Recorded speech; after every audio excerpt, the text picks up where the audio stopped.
Disney Aura ရုပ်လေးပေါ့နော်အပြင်မှာထားကြာသွားလို့နည်းနည်းပျက်စီးသွားတယ်စပင်နေဆိုလဲအိမ်ကယုံလေးလောက်လိုက်လို့ဖွာနေရပေါ့နော်အဲ့ဒါလေးကိုမင်းပြန်ပြီးတော့ရှင်းမှာဖြစ်ပါရဲ့ဒီဆုံးရေထဲမှာပေါ့နော်သူမျက်နှာပေးရလေးကိုအရင်ဆေးလိုက်ပါရဲ့စပြားလေးထည့်ပြီးတော့ပေါ့နော်ခေါင်းလျှော်ရည်လေးထည့်ပြီးတော့ဆေးလိုက်ရတယ်ပေါ့နော်စပင်ကတော့ဒီမှာရှုပ်ပွားနေအနေထားပါဒီစနီလေးက official ခေါင်းဖြစ်တဲ့အတွက်ကြောင့်စပင်ကဘလို့ဖိဖိကိုလုံးဝကျွတ်မှာမဟုတ်ဘူးပေါ့နော်ဆိုတော့မျိုးပြန်ရှင်းရင်အမြဲပြန်ရှင်းလို့ရပါတယ်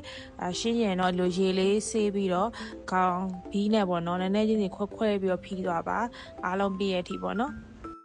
အားလုံးဖိသွားရင်ဆိုလို့ရှိရင်တော့စပင်လေးကဒီမှာကြည့်ပါအောင်လုံးဝစမှုပါပြီပေါင်းသေးလေးသုံးပေးလဲရရပေါ့နော်စပင်ကတော့ဘလို့ဖိလုံးဝမကျွတ်ပါဘူးသူက official ခေါင်းဖြစ်လို့ပါလိုမျိုးလေးရှင်းပေးလိုက်ရင်တော့အယုတ်လေးကအစ်စ်တိုင်းပြန်ပြီးတော့လှသွားပြီဖြစ်ပါတယ်ဒါလေးကတော့ Disney ဇာတ်လမ်းထဲက Aura Princess လေးရဲ့အယုတ်လေးပဲဖြစ်ပါတယ်ပေါ့နော်ဒီမျိုး official ခေါင်းနဲ့အယုတ်တွေကအများနဲ့မရဘူးမို့လို့ရတော့လေးလာဝဲကြပါ